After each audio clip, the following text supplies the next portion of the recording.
Assalamualaikum warahmatullahi wabarakatuh. Perkenalkan, nama saya Zainal Abidin, CKB Angkatan 7 dari Kabupaten Kediri. Perkenalkan, saya memaparkan aksi nyata modul 1.4 Budaya Positif.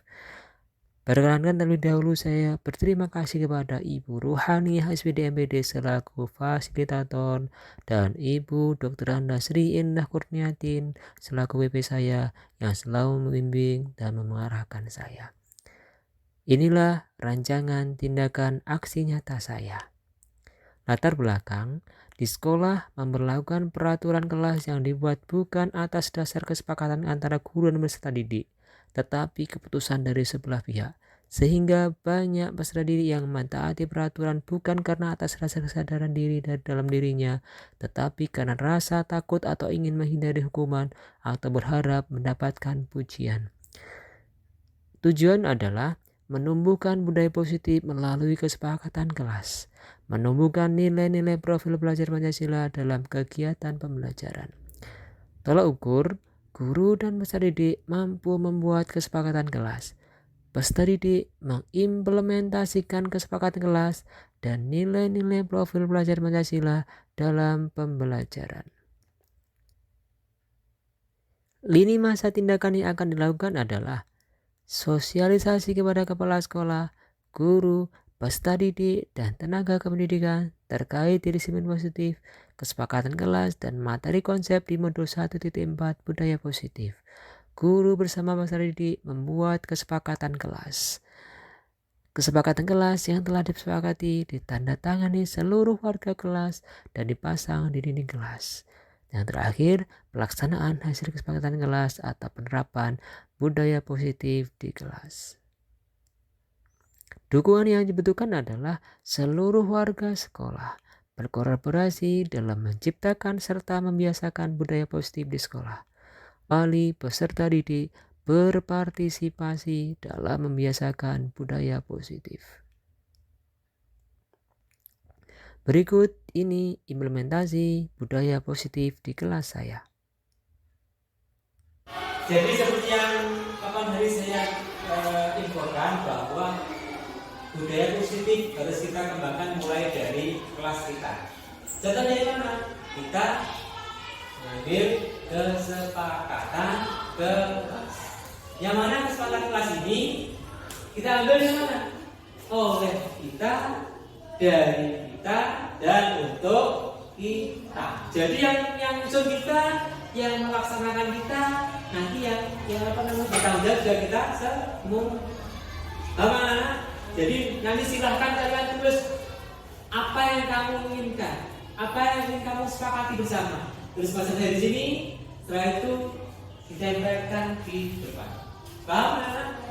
Oke, sekali lagi ya.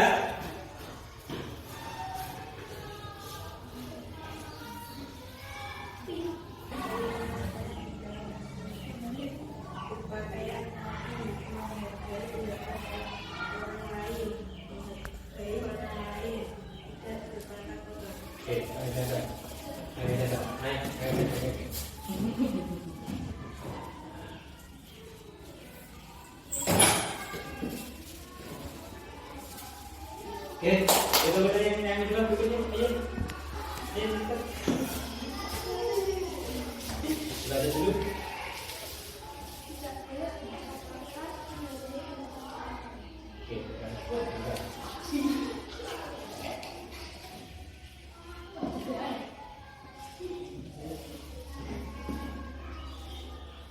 Yang lain,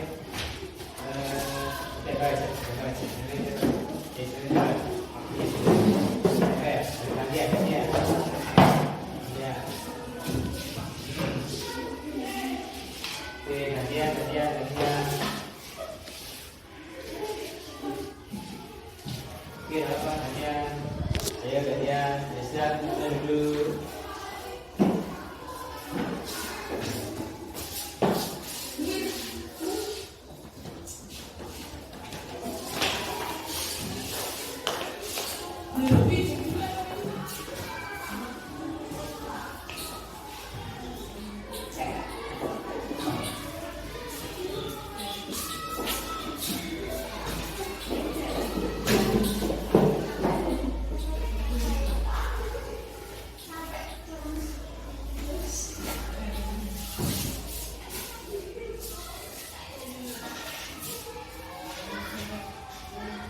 Baik, terima kasih. Ulang balik.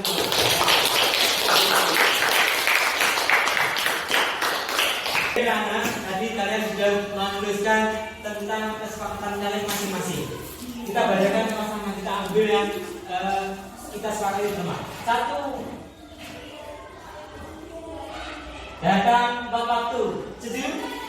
Nah, oke, jangan tulis. Ya, tulis sebenarnya, jangan tulis. Datang tepat waktu.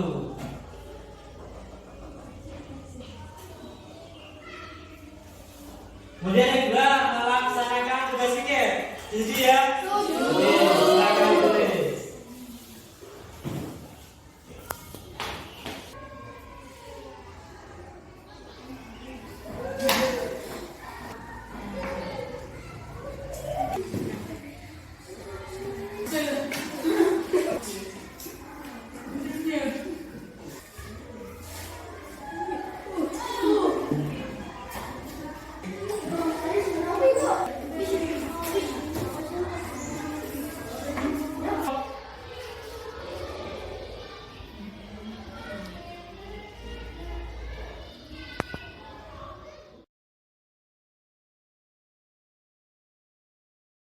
Ini terkait budaya positif di sekolah kita. Mungkin kalian semuanya tahu apa toh budaya positif itu. Ada yang tahu? Sebenarnya kalian semuanya pasti sudah melaksanakannya dari sebelumnya. Apa budaya positif itu? Budaya positif itu nilai-nilai, keyakinan-keyakinan, kebiasaan-kebiasaan yang baik yang mendorong anak menjadi lebih mandiri dan bertanggung jawab. Karena kalian sudah biasa melaksanakannya. Misalnya apa? 5S, S. Betul. Apa lagi? Salah, senyum, sopan, dan santun. Pintar. Jadi sebenarnya kalian sudah melaksanakan sebelumnya. Masih banyak lagi yaitu budaya baik, budaya positif yang harus kita kembangkan. Misal menghargai orang yang lebih tua, dan yang di luar harus menyayangi orang yang lebih muda. Bisa lagi kalau ada kita di depan masuk sepura, kita nuntun sepeda kita dan kita itu sudah dia bisa datang tepat waktu, berseragam lengkap. Marilah kita kembangkan budaya positif yang ada di kelas maupun di sekolah kita, sehingga nantinya kalian bisa menjadi orang-orang yang mandiri dan bertanggung. Assalamualaikum warahmatullahi wabarakatuh. Bismillahirrahmanirrahim. Alhamdulillahirabbil alamin. Allahumma shalli ala Muhammad wa ala ali sayyidina Muhammad. Saudara Bapak Ibu, saya minta waktunya untuk memaparkan tentang materi-materi pada budaya positif di modul CGP 1 dan 4. Langsung saja dibaca kunci dalam modul budaya positif. Seperti yang saya sampaikan pada waktu kemarin, pada waktu upacara, setidaknya budaya positif itu mampu menciptakan suasana yang aman dan nyaman dalam sekolah untuk anak-anak melakukan belajar, sehingga perlu kita tumbuhkan pada sekolah maupun kelas kita. Langsung saja Bapak Ibu, disiplin positif di sini pendekatan mendidik anak untuk membentuk kontrol diri dan kepercayaan diri, sehingga bisa berlaku dengan mengacu pada nilai-nilai kebajikan universal dan memiliki motivasi intrinsik atau motivasi dari dalam. Yang ini yang penting. Jadi anak-anak itu melakukan kebajikan universal, kebajikan dunia yang umum, tapi dari motivasi dirinya sendiri, tidak tanpa paksaan dan sebagainya. Jadi mulai dari motivasi dirinya sendiri. Kemudian motivasi seseorang melakukan sesuatu itu ada 3, yaitu untuk menghindari ketidaknyamanan atau hukuman. Yang ini yang biasanya anak-anak pedih karena dihukum, jadi dia melakukan kegiatan tersebut. Yang kedua, untuk mendapatkan imbalan atau penghargaan dari orang lain.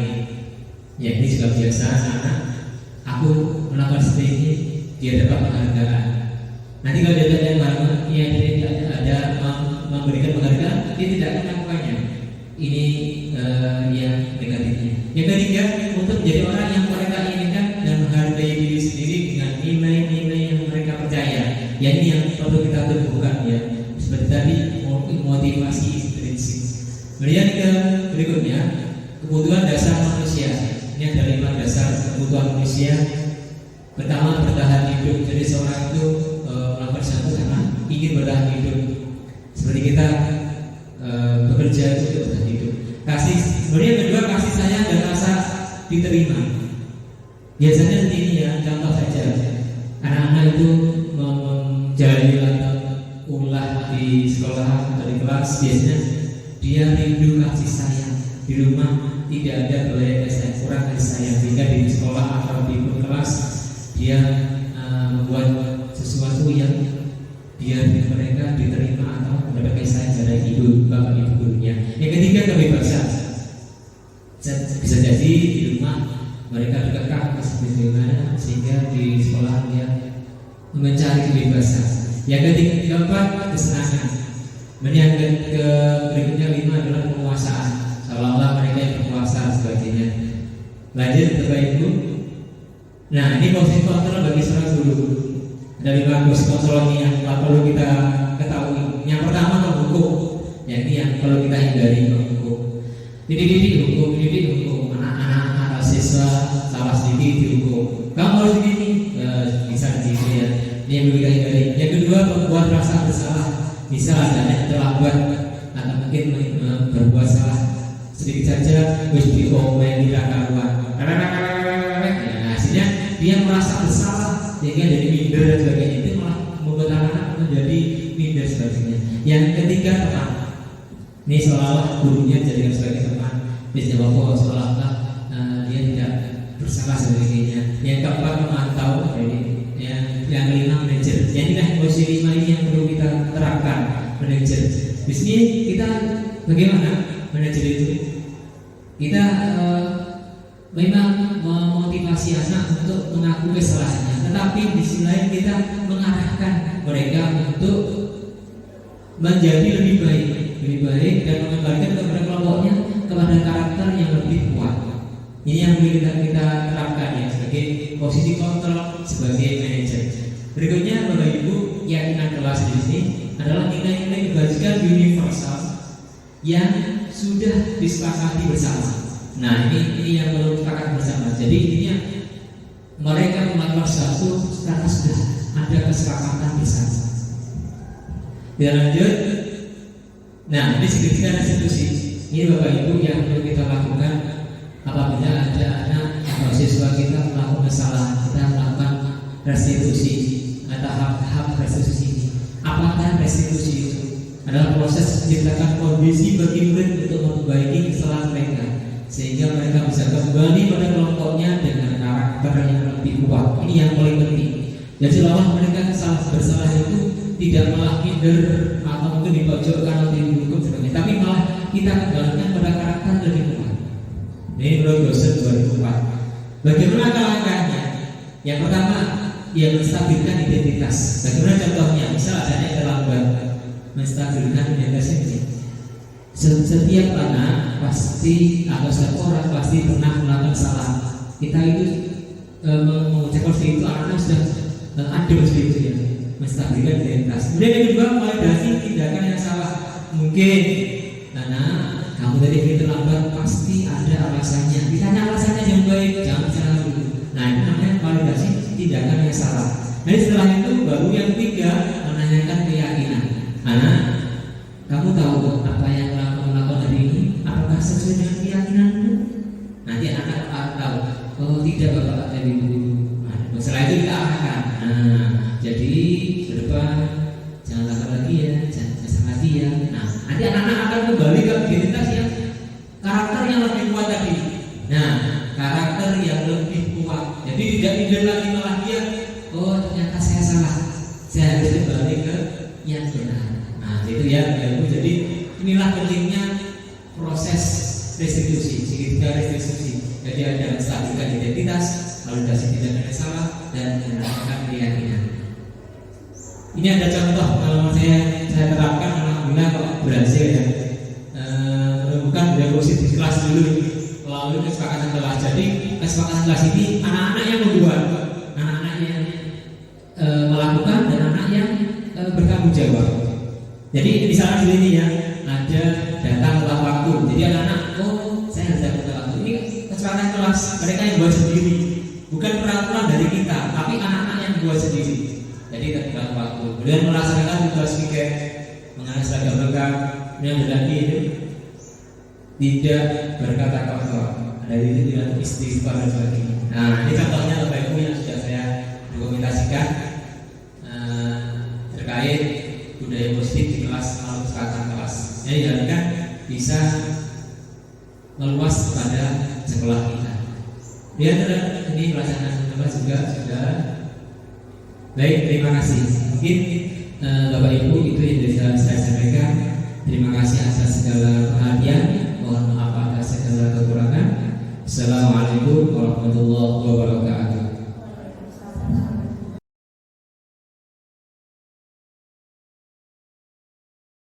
Assalamualaikum warahmatullahi wabarakatuh. Perkenalkan, nama saya Afin Fitria, yaitu wali kelas 5 yang merupakan teman sejawat dari Bapak Zainal Abidin yang sebagai calon guru penggerak di Kabupaten Kediri. Di sini saya akan memberikan pendapat saya tentang penerapan budaya positif di sekolah yang telah diterapkan oleh Bapak Zainal Abidin di kelas 6. Menurut saya ini sangat bagus dicontoh di kelas atau di sekolah-sekolah lainnya, karena untuk menjadikan siswa lebih bertanggung jawab lagi dengan apa yang mereka lakukan. Terima kasih atas segala untuk menjadi siswa yang lebih baik. Oleh sebab itu, memacu saya untuk menerapkannya di kelas saya. Demikian pendapat saya tentang penerapan budaya positif di sekolah yang diterapkan oleh Bapak Zainal Abidin. Sukses selalu, teruslah menjadi orang yang menginspirasi banyak orang. Tetap semangat. Wassalamualaikum warahmatullahi wabarakatuh. Assalamualaikum warahmatullahi wabarakatuh. Perkenalkan, nama saya Mirza, siswa kelas 6. Saya merasa senang diajak membuat kesepakatan kelas, sehingga kesepakatan itu benar-benar dari kami, oleh kami, dan untuk kami. Terima kasih Pak Zainal. Wassalamualaikum.